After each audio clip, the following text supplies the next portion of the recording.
Let's go. Kaya mo yan. Mataas to. Mataas muna tayo. Diretso lang. Oh no! So yun lang yung isa sa ano niya. Drawback niya. Medyo mataas yung kanyang center of gravity.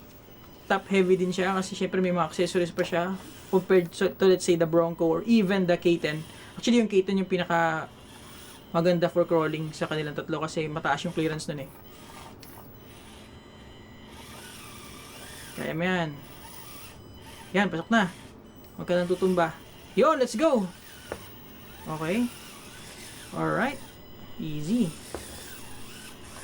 Ah, this is so much fun, guys.